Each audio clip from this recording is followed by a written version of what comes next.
Hello friends, welcome to CA centre. Economics का काफ़ी ही important topic हम लेकर के आ रहे हैं, जिस टॉपिक का नाम क्या है, गवर्नमेंट बजट। हम हमेशा सुनते हैं कि गवर्नमेंट का बजट आया हुआ है और गवर्नमेंट का किस तरह का बजट होना चाहिए और कैसा होना चाहिए। उससे पहले वो तो आएगा जब समय गवर्नमेंट की जब बजट फरवरी में पब्लिश होगा तब हम पढ़ेंगे। लेकिन यहाँ पे जनरल एक ओवरऑल व्यू लेने की कोशिश करेंगे कि जनरली गवर्नमेंट होती है वो कैसे खर्च करती है, कहाँ से खर्च करती है, अगर घाटा होता है तो क्या बोलते हैं, किस चीज़ को लेकर के हम घाटा मुनाफा के रूप में जानते हैं। यहाँ पे देखिए केवल डेफिसिट के रूप में बताया गया है। और इसके बाद यहाँ पे देखेंगे अब तो वही डेफिसिट का है जो कि फार्मूला बजट डेफिसिट यहाँ पे देख सकते हो आप। मैंने यहाँ पे एक सेकेंड आप रुक जाइए। ठीक है, अब यहाँ पे देख सकते हैं जो कि बजट डेफिसिट के बारे में बात कर रहे हैं। कह रहे हैं कि फिजिकल डेफिसिट, प्राइमरी डेफिसिट और रेवेन्यू डेफिसिट। सबसे जो इम्पोर्टेंट डेफिसिट होता है ये आपका फिजिकल डेफिसिट होता है। ठीक है, फिजिकल डेफिसिट ही एक ऐसा काफ़ी कंप्रहेंसिव होता है हमेशा, जो कि गवर्नमेंट इस सतर्क रहती है और समय समय पे एक बहुत सी कमेटी भी इस्टेब्लिश की गई कि इसको जो कि रेगुलेट करने के लिए। एग्जाम्पल के लिए थ्रू मैं बताऊं आपको, 2003 में आपकी FRBM एक्ट लाया गया था अटल जी की जो गवर्नमेंट थी, physical responsibility management act. Is that clear?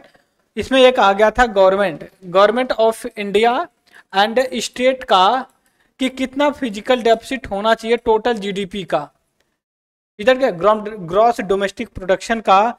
Physical deficit को अगर हिंदी में आप ट्रांसलेट करें, डेफिसिट को तो घाटा बोल दिया, फिजिकल का मौद्रिक नीति बोल सकते हो शायद। हाँ, मौद्रिक नीति होनी चाहिए, मौद्रिक नहीं कुछ होगा, मतलब फिजिकल पॉलिसी यहाँ पे देखिए। ठीक है, फिजिकल पॉलिसी की अगर हम बात करते हैं तो इसमें जो गवर्नमेंट का होता है जनरली, ठीक है, गवर्नमेंट का मॉनेटरी पॉलिसी तो मान लीजिए कि और होती है, बहुत मौद्रिक नीति या फिर बोल सकते हो वित्तीय नीति के आधार पे कुछ बोलते होंगे उसको। तो यहाँ पे जो फिजिकल डेफिसिट है ये सबसे ज़्यादा इंपॉर्टेंट है। और FRBM एक्ट लाया गया था और फिर उसके बाद एस के सिंह कमेटी भी इस्टेब्लिश की गई थी। इसने कुछ रिकमेंडेशन दिया कि नहीं, कुछ परसेंटेज ऑफ द जीडीपी का होना चाहिए। इसमें जीडीपी में के कैलकुलेशन के हिसाब से गवर्नमेंट ऑफ इंडिया का जो डेफिसिट हमेशा स्टेट से ज़्यादा होना चाहिए बताया गया है। कुछ लोगों का यह भी मानना है कि जो डेफिसिट होता है वो अच्छा होता है, लेकिन कुछ लोग इस बात से डिसएग्री करते हैं।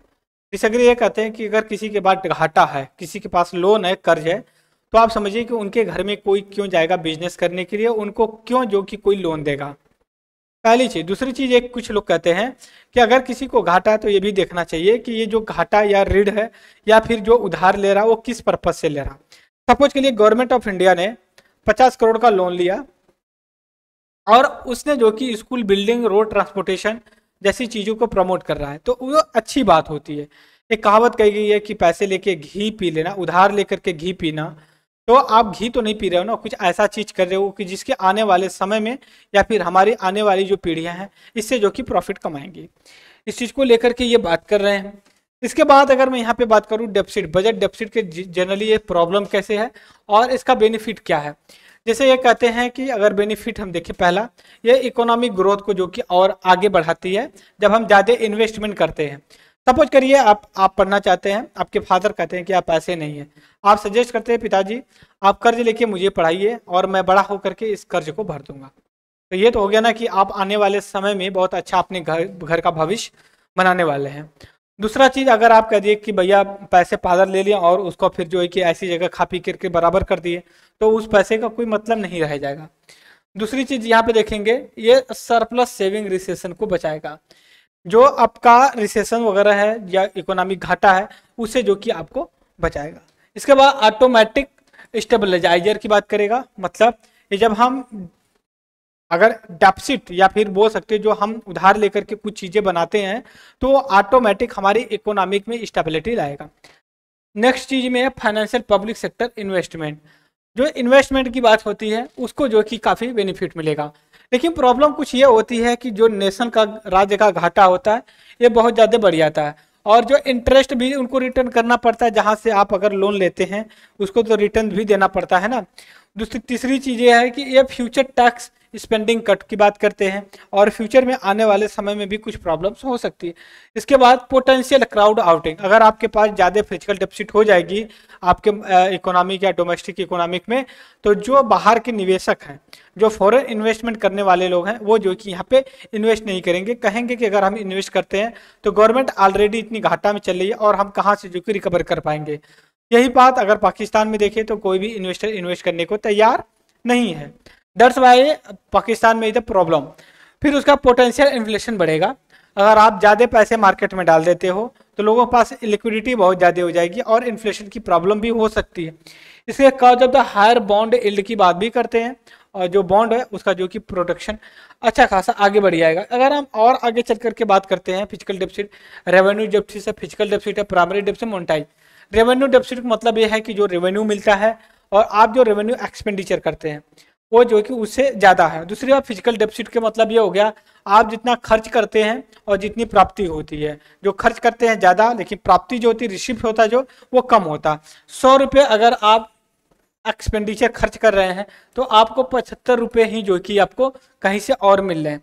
प्राइमरी डेफिसिट का अगर बात किया जाए तो इसमें अगर हम बात करते कुछ इंटरेस्ट सब्सिडी को निकाल दें, इस चीज़ को लेकर के करते हैं। मोनेटाइज का मतलब ये होता है अगर गवर्नमेंट का घाटा होता है तो जब आरबीआई उसको प्रिंट करके पैसा देती है। इसके बाद अगर मैं यहाँ पे बात करूँ कोई डेफिसिट के बारे में मैंने लिख रखा है कि जैसे कि मान लीजिए अगर बैलेंस बजट की बात करते हैं तो बैलेंस बजट का मतलब ये होता है आपका रेवेन्यू और जितना रिसिप्ट हो रहा है और जितना खर्चा हो रहा है दोनों बराबर है भैया, इसलिए हमारा ना तो घाटा है ना फायदा है, बराबर है। इसके बाद अगर डेफिसिट की बात करते हैं तो जो हमारा रेवेन्यू या जो रिसिप्ट होता है वो कम होता है, एक्सपेंडिचर ज़्यादा होता है तो हमें घाटा देखने को मिलता है। फिर उसका सरप्लस की बात करते हैं, हम 20 रुपये खर्च करते हैं 50 रुपये हमें मिलता है, ये सरप्लस की बात होती है, 30 रुपये की सरप्लस होता है। और इसके बाद अगर मैं और यहाँ पे बात करने की आपको इसकी कोशिश करूँ कि रियल में अगर हमारे जो डेफिसिट वगैरह होती है तो ये कहाँ से कैसे जाके लाया जाता। पहली बात अगर देखिए कि ये किया जाए तो इसको बात ये होती है कि आप कहीं से उधार लेकर के इन डेफिसिट को जो कि आप फुलफिल करिए। इसके बाद ये भी होता है कि आप न्यू करेंसी ले लीजिए, न्यू करेंसी मार्केट में इशू कर दीजिए। तीसरी चीज़ होती है कि आप आरबीआई से या फिर और कहीं से जो है कि लोन लेकर के भरिए। लेकिन इसके घाटा भी, इसके नुकसान भी हैं। मान लीजिए अगर आप कहीं से उधार लेते हैं तो आपको डबल बर्डन पड़ेगा। एक तो उधार मतलब जो कर्ज लिए उसको भरने के लिए आप कर्ज ले रहे हो, दूसरी चीज ये है कि आपको जो दूसरी बार कर्ज ले रहे हो उसका इंटरेस्ट रेट चुकाना पड़ेगा। लेकिन यहाँ पे खेला क्या हो जाता है, खेला यह होता है कि मान लीजिए गवर्नमेंट ऑफ इंडिया है, इसने 100 करोड़ जो है कि लोन लिया है, घाटे में चल रहा है और इसमें जो कि 10% जो कि इसको इंटरेस्ट रेट देना पड़ रहा है और 200 करोड़ फिर से कहीं से लोन मिल जाता है और ये 5% पे ही मिलता है। 100 करोड़ यहाँ दे करके अपना 100 करोड़ बचा लेती है, ठीक है, 100 करोड़ बचाती है और 100 करोड़ पे 5% ही जो कि देना पड़ता है, ठीक है। तो इससे क्या होता है कि गवर्नमेंट को फिर फायदा हो जाता है कि अब 100 करोड़ पे जो कि कम ब्याज देना पड़ता है, पहली चीज हो जाती है। दूसरी चीज ये हो जाती है मित्रों कि जब ये करेंसी जो मुद्रा है जब मार्केट में और इशू किया जाएगा तो जो कि प्रॉब्लम क्रिएट कर देगी, क्योंकि प्रॉब्लम ये है कि मार्केट में लिक्विडिटी और बढ़ जाएगी जिससे डिमांड बढ़ जाएगी और दूसरी चीज है सप्लाई साइड थोड़ा सा अगर वीक हुआ, ठीक है, तो समझिए पूरी इकोनॉमिक कोलैप्स हो जाएगी क्योंकि इन्फ्लेशन बहुत ज्यादा हो जाएगा।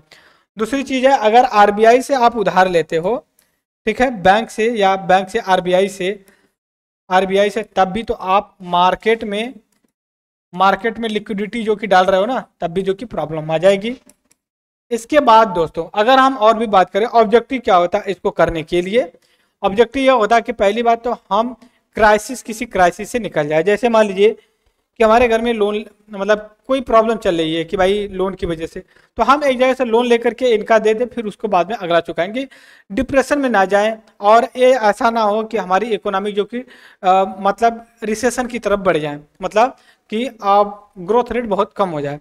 दूसरी बात करें कि जो हमारा ग्रांट सब्सिडी वगैरह होती है उसको फुलफिल कर लें। उसके बाद अगर बात तो हमें ये भी होता है कि हम मार्केट में डिमांड बनाए रखें, मार्केट में डिमांड नहीं, मार्केट में और पैसे डाल देंगे डिमांड बढ़ जाएगी। जो हमने पहले डिस्कस किया उसी का उल्टा आप कर सकते हो इसमें। फिर इसके बाद करते हैं पब्लिक सेक्टर इंटरप्राइजेज जो होती है उनका ओवरकम जो कि बढ़ गया। फिर इसके बाद और भी अगर मैं बात करूँ डाइवर्जेंट लिड इन्फ्लेशन को लेकर के बात करते हैं, तो इन्फ्लेशन बढ़ जाएगा, फिर प्रॉब्लम और बढ़ जाएगी कि आपको ज़्यादा इंटरेस्ट रेट देना पड़ेगा। तो ये हमने डिस्कस किया कि नहीं फिजिकल जो गवर्नमेंट का बजट होता है वो किस हिसाब से होता है, हम एक सीरीज के हिसाब से ही चल रहे हैं। हमने फिजिकल पॉलिसी पे भी डिस्कस किया था, अब हमने जो किया गवर्नमेंट की बजट भी किया गया। गवर्नमेंट की बजट क्या क्या होती है हमने यहाँ पे डिस्कस किया, जो गवर्नमेंट होती है इसकी जो कि बजट क्या क्या है, बजट क्या क्या उनके बारे में। फिर डेपोसिट है, डेपोसिट के बारे में बात किया। फिर उसके बाद ये रिसोर्स कहाँ पे है जो उसको फुलफिल किया जाएगा, ये सारी चीज़ें लेकर के बात किया। अगर और ये सारी चीज़ें होती हैं तो इन्फ्लेशन एक प्रॉब्लम होती है। फिर इंटरेस्ट रेट जो कि बहुत ज़्यादा देना पड़ेगा। फिर उसके जो इकोनॉमिक ग्रोथ रेट है उसमें कुछ देखने की ज़रूरत पड़ती है। तो ये हमने सारी चीज़ें इकोनॉमिक को लेकर के बात किया। सो इस लेक्चर में फ्रेंड्स इतना ही डिस्कस करूंगा। तब तक के लिए thank you very much discussion. And जय हिंद जय भारत।